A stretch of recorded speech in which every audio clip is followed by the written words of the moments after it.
नमस्कार दोस्तों, हम लोग पिछले लेक्चर 10 में करंट इलेक्ट्रिसिटी में हम लोग पढ़े थे बैटरी के बारे में। आइडियल बैटरी क्या होता है, नॉन आइडियल बैटरी क्या होता है, ठीक है ना। ईएमएफ क्या होता है, आंतरिक प्रतिरोध क्या होता है। अब हम लोग आगे बढ़ते हैं इसी वीडियो में। देखिएगा कि हमने बताया कि एक बैटरी है, इस बैटरी को हम किसी बाहरी परिपथ से नहीं जोड़े तो धारा प्रवाहित नहीं हो, ठीक है। तो धारा प्रवाहित नहीं होगा तो ये जो ईएमएफ होगा ये दोनों छोर के विभवांतर के बराबर होगा। यानी याद रखना क्या है पहला पॉइंट में कि जब हम किसी सर्किट को बाहर से ज्वाइन नहीं करेंगे तो बैटरी का जो ईएमएफ होगा और दोनों छोर का जो विभवांतर होगा दोनों बराबर होगा। लेकिन जब आप इसको जोड़ दें, यानी इस बैटरी को आप किसी बाहरी परिपथ से जोड़ दें, तो आप थोड़ा समझिएगा। बाहरी परिपथ से आप अगर जोड़ दीजिएगा तो क्या होगा, करंट यहां से निकलेगा, फिर इससे जाते जाते जाते जाते यहां आ जाएगा, ठीक है। यह है आपका जाते जाते करंट अंदर आएगा तो बैटरी का आंतरिक प्रतिरोध भी होता है। अंदर आएगा तो बैटरी का आंतरिक प्रतिरोध होता है और आंतरिक प्रतिरोध के कारण धारा कुछ घटेगा, यानी करंट का लॉस होगा, वोल्टेज का लॉस होगा, है कि नहीं। याद रखना है कि जब इसको नहीं जोड़े तो धारा प्रवाहित हुआ ही नहीं, तो ईएमएफ और विभवांतर दोनों बराबर हो गया। लेकिन जैसे ही आप बाहरी सर्किट से जोड़ दीजिएगा तो बाहरी सर्किट से जोड़ने के कारण इसका जो इसका जो ईएमएफ होगा, है ना, ईएमएफ होगा और दो छोरों के बीच विभवांतर होगा, वो दोनों बराबर नहीं होगा। क्यों बराबर नहीं होगा? क्योंकि इसके अंदर, बैटरी के अंदर करंट जाएगा तो आंतरिक प्रतिरोध के कारण वोल्टेज का लॉस होगा। यानी जब बाहरी परिपथ से जोड़ दीजिएगा तो ईएमएफ और विभवांतर दोनों बराबर नहीं होता है। ईएमएफ और विभवांतर दोनों बराबर नहीं होता है। अब समझिएगा, मान लीजिए कि जो बैटरी पहले से था वह 10 वोल्ट का था और जब इसको आप प्रतिरोध से जोड़ दीजिएगा तो कुछ वोल्टेज का लॉस होगा, यानी विभवांतर जो होने वाला है फिक्स है कि 10 से कम हो, ठीक है ना। यानी अगर हम बोले कि अगर कोई बैटरी बाहरी परिपथ से जुड़ जाए, केस नंबर 2 में यदि कोई बैटरी बाहरी परिपथ से जुड़ जाए, बाहरी परिपथ से जुट जाए तो ईएमएफ और विभवांतर बराबर नहीं होता। बाहरी परिपथ से जोड़ देंगे तो ईएमएफ और विभवांतर बराबर नहीं होगा और बाहरी परिपथ से नहीं जोड़ेंगे तो ईएमएफ और विभवांतर बराबर होगा। अब थोड़ा सा एक बात बताइएगा, बैटरी दो तरह से बिहेव करता है। जैसे मान लो कि आपके पास 12 वोल्ट का बैटरी है, उसको यूज करते जाएंगे एक दिन डिस्चार्ज हो जाता है। फिर हम लोग जो रिचार्जेबल बैटरी होता है उसको चार्ज करते हैं, है ना।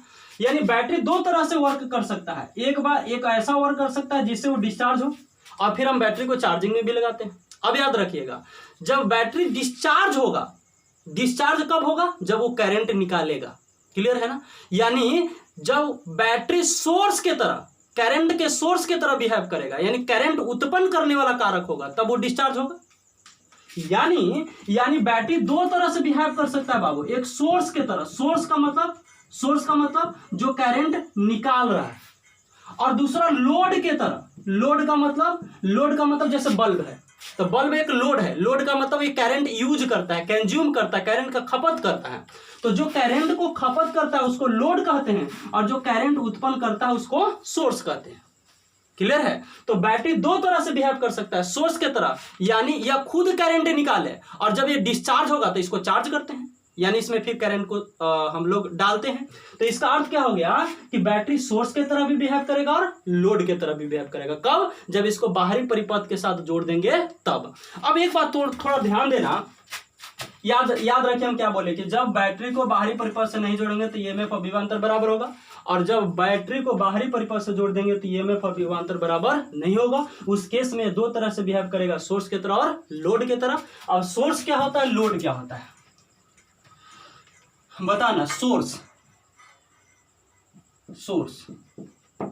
जब क्या करेगा, जब कोई डिवाइस या जब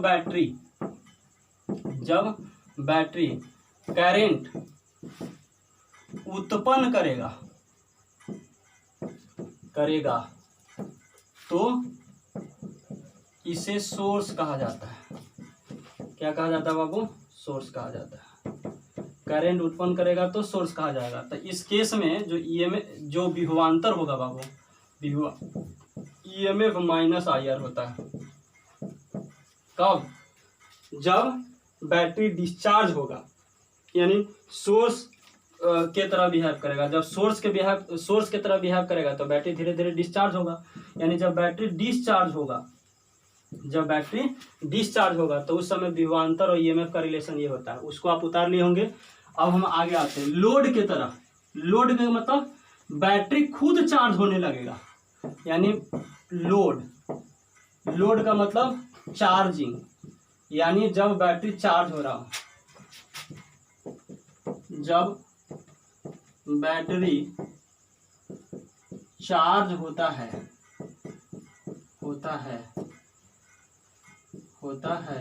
तो यह लोड के तरह व्यवहार करता है। जब चार्ज होता है तो किसके तरह व्यवहार करता है? लोड के तरह। और उस केस में जो विभवांतर होगा बाबू, ईएमएफ प्लस IR। याद रखना कि जब डिस्चार्ज होगा तो माइनस IR और जब चार्ज होगा तो प्लस IR। क्लियर है? अब बताना बैटरी डिस्चार्ज कब होगा? जब ये धनात्मक टर्मिनल से करंट निकालेगा। और ये चार्ज कब होगा? पहचानना होगा कि कब चार्ज हो रहा है, कब डिस्चार्ज होगा। तो चार्ज कब होगा? जब करंट धनात्मक टर्मिनल से इन करके ऋणात्मक टर्मिनल की ओर जाए। डिस्चार्ज कब होगा? जब धनात्मक टर्मिनल से निकले और ऋणात्मक टर्मिनल पर आए। धनात्मक टर्मिनल से निकले ऋणात्मक टर्मिनल पर आए तो डिस्चार्ज, और धनात्मक टर्मिनल से इन करे और ऋणात्मक टर्मिनल से आउट करे, तब उस केस में ये आता है बाबू लोड के तरह या चार्जिंग के तरह। तो बैटरी दो तरह से बिहेव करेगा, चार्जिंग और डिस्चार्जिंग। चार्जिंग के केस में प्लस IR और डिस्चार्जिंग के केस में माइनस IR। डिस्चार्ज होगा तो सोर्स की तरह और चार्ज होता लोड की तरह। क्लियर है ना? तो ये हम लोगों का कॉन्सेप्ट था अभी तक। अभी इसको आप जल्दी से उतारिए। अब हम आगे बढ़ते हैं, ठीक है, कुछ न्यूमेरिकल की ओर। न्यूमेरिकल हम आपको करा के दिखाएंगे तो और ज्यादा चीजें क्लियर होगा, ठीक है ना? देखो हम लोग जो पढ़े उसको समरी के रूप में समझ लें, क्या क्या पढ़े। बैटरी क्या होता है? तो बैटरी एक विभवांतर उत्पन्न करने वाला पदार्थ है। विभवांतर उत्पन्न करता है। बैटरी क्या उत्पन्न करता है बाबू? विभवांतर उत्पन्न करता है, ठीक है। अब विभवांतर उत्पन्न करता है, उसके बाद हम लोग पढ़े थे ईएमएफ इलेक्ट्रोमोटिव फोर्स। ये बताना है, फोर्स नाम है लेकिन है प्रत्येकांक आवेश पर किया गया कार्य, है ना। तो यहाँ पर विभवांतर उत्पन्न करता है, ठीक है। और यहाँ पर ईएमएफ का जो फार्मूला था वो W बटा क्या था बाबू? Q, है ना। और इसका SI मात्रा क्या था? वोल्ट, है ना। इसमें नाम में है फोर्स लेकिन ये फोर्स नहीं है। क्लियर है? अब फिर हमने बताया था कि बैटरी को जब आप नहीं किसी सोर्स से जोड़ेंगे, तो बैटरी को जब आप किसी परिपथ से नहीं जोड़ेंगे तो उस केस में ईएमएफ और विभवांतर दोनों बराबर होता है। और जब बैटरी को सोर्स से जोड़ देंगे तो दो तरह से बिहेव करेगा। एक हो जाएगा डिस्चार्जिंग का मतलब ये खुद करंट उत्पन्न करेगा। तो डिस्चार्जिंग के केस में विभवांतर यानी delta V is equal to EMF minus IR। और जब ये चार्ज होगा, जब बैटरी को हम लोग चार्ज करेंगे यानी चार्जिंग होगा, तो उस केस में delta V is equal to EMF plus कितना? IR। क्लियर है? इतना ही हम आपको अभी तक पढ़ाए हैं, ठीक है ना। अब न्यूमेरिकल पर्पस से कुछ और चीजों को हम आपको क्लियर करने की कोशिश करते हैं। क्लियर है? देखिएगा, न्यूमेरिकल पर्पस से आपको थोड़ा समझा देते हैं क्योंकि हम अभी न्यूमेरिकल कराने वाले हैं एंकरिंग का बहुत सारा। जैसे एक बैटरी है और इस बैटरी को हम एक बाहरी परिपथ से जोड़े हैं। अब ध्यान रखिएगा, बाहरी परिपथ के प्रतिरोध को बढ़ा और इसको हम लोग लिखते हैं ईएमएफ, इसको लिखते हैं आंतरिक प्रतिरोध, ठीक है। अब कोई पूछेगा कि एक बैटरी है, इसका ईएमएफ इतना है, आंतरिक प्रतिरोध इतना है, बाहरी प्रतिरोध इतना है, तो बताओ इसमें करंट कितना जाएगा। क्लियर है? तो करंट कितना जाएगा इसको आपको समझना है। तो करंट जो होगा यहाँ पर I is equal to EMF बटा R प्लस R। ईएमएफ बटा आर प्लस आर, करंट का फार्मूला होगा। फिर कभी कभी पूछता है कि दो छोरों का बीच का विभवांतर बता, इसमें विभवांतर कितना होगा। तो विभवांतर जब पूछेगा तो विभवांतर क्या है, ओम्स लॉ के अनुसार I इंटू आर। ठीक है, अब बताओ I तो आप निकाल चुके हो, तो यहाँ पर I को रख दो, यार है तो EMF into R plus R into R, ये विभवांतर हो गया। पूछता है कि मैक्सिमम करंट कितना जा सकता है, तो मैक्सिमम करंट कब प्रवाहित होगा, मैक्सिमम करंट कब प्रवाहित होगा, मैक्सिमम करंट, तो मैक्सिमम करंट तब प्रवाहित होगा जब ये प्रतिरोध लगभग जीरो हो। मैक्सिमम करंट कब जाएगा, जब ये वाला प्रतिरोध लगभग क्या हो, जीरो हो, बाहरी प्रतिरोध। तो बाहरी प्रतिरोध को जीरो कर दोगे तो ईएमएफ बटा क्या हो जाएगा, आर, यानी मैक्सिमम करंट का जो परिभाषा हो जाएगा वो हो जाएगा ईएमएफ बटा में स्मॉल आर। ये तीनों फार्मूला को अभी हम आपको न्यूमेरिकल में यूज करके दिखाएंगे। ठीक है, तो अब आप निकाल लीजिए एम करीम किताब, और उसमें हम आपको बहुत सारे न्यूमेरिकल आज करवाने वाले हैं। ठीक है, चलिए दोस्त, एक हम न्यूमेरिकल लिखे हैं कि एक सेल है जिसका ईएमएफ 2 वोल्ट है। बनाते जाना जो जो बोलेगा। एक सेल बना दिए, ईएमएफ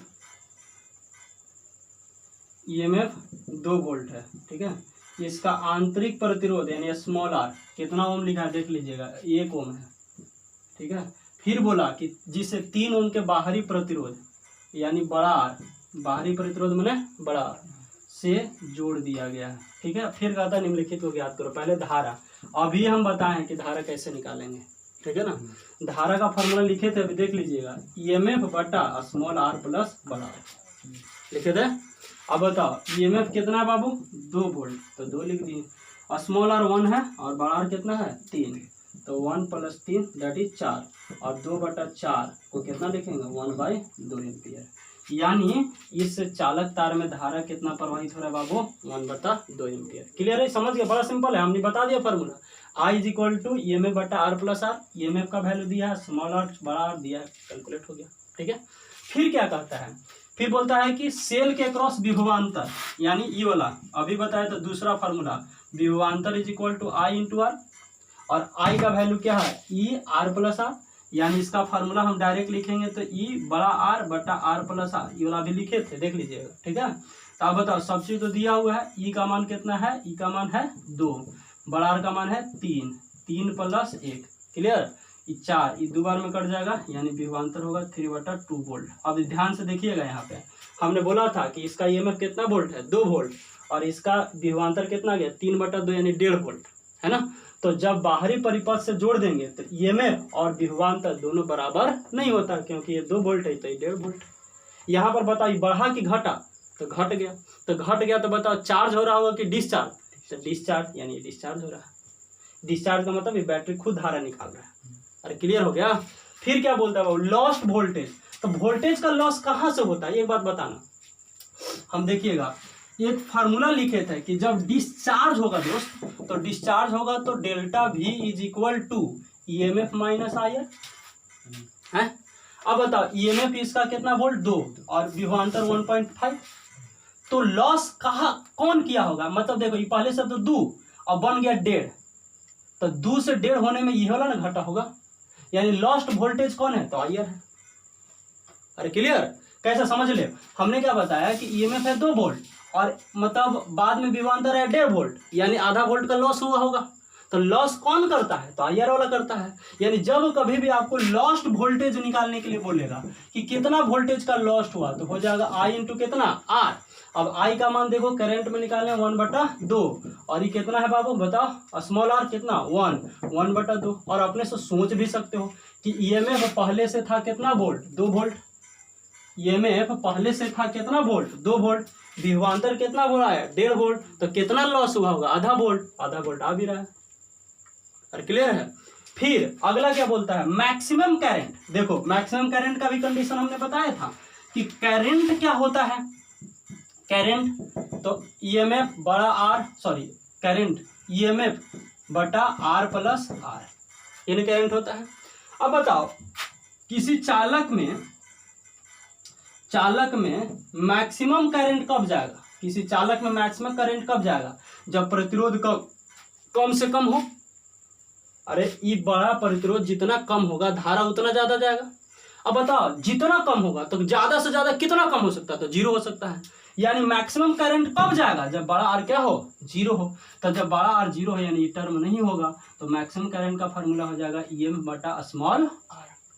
क्लियर है। और हम पहले भी बता चुके हैं, ईएमएफ यहाँ पर है 2 और स्मॉल आर है 1, यानी current is equal to maximum current is equal to 2 ampere. यहाँ पर करंट कितना है 1/2, क्यों, क्योंकि प्रतिरोध लगा हुआ है। क्लियर है। तो ये छोटा छोटा कॉन्सेप्ट है। अभी हम लोग इस पर काफी न्यूमेरिकल करेंगे, थोड़ी मानी नहीं करेंगे। पूरा एम करीब में ईएमएफ और विभवांतर पर बहुत सारा क्वेश्चन दिया गया है। हम सभी क्वेश्चन के जो अच्छे पॉइंट्स है उसको हम आपको न्यूमेरिकल के तौर पर करा देंगे। जो स्टूडेंट केवल 12 की तैयारी करते हैं तो हम थ्योरी के 2 लेक्चर बता चुके हैं, ठीक है। आप थ्योरी क्लियर करिए, 1-2 न्यूमेरिकल करिए, और जो जेईई की तैयारी करते हैं उसके लिए हम काफी न्यूमेरिकल देने वाले हैं, ठीक है। तो और हम न्यूमेरिकल करते हैं, अभी के लिए इतना ही।